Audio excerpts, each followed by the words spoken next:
Section 3, Research-Based Principles.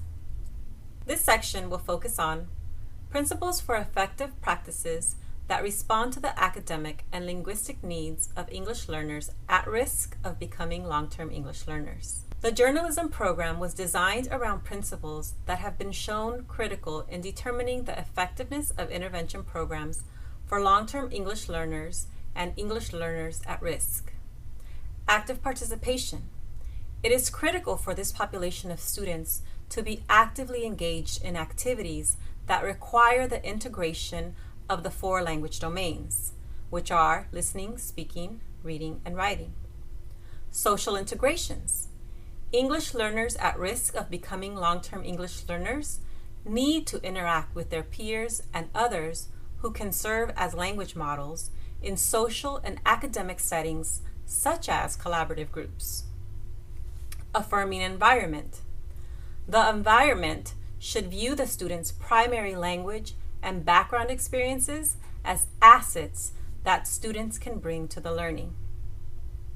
Connect learning. The instruction should be meaningful for the students in making concrete the connection between real-world activities and what they are learning.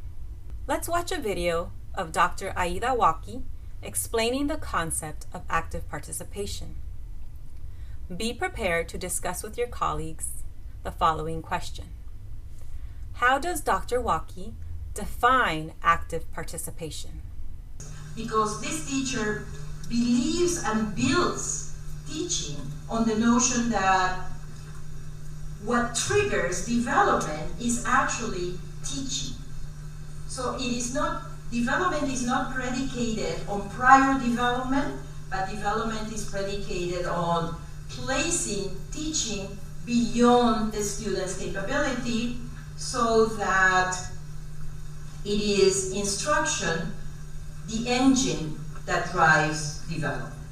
But more importantly, the second one, that nobody is socialized into ways of being, ways of thinking, ways of talking, ways of reading, unless they are invited to engage in activity.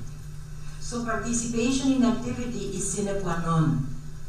And that is why I'm sure in many of your classes here, you are invited to talk, to discuss with others, to do things with others. And as you do that, then you begin to use the language that is required, the concepts, and you gain confidence and you begin to appropriate all of that knowledge.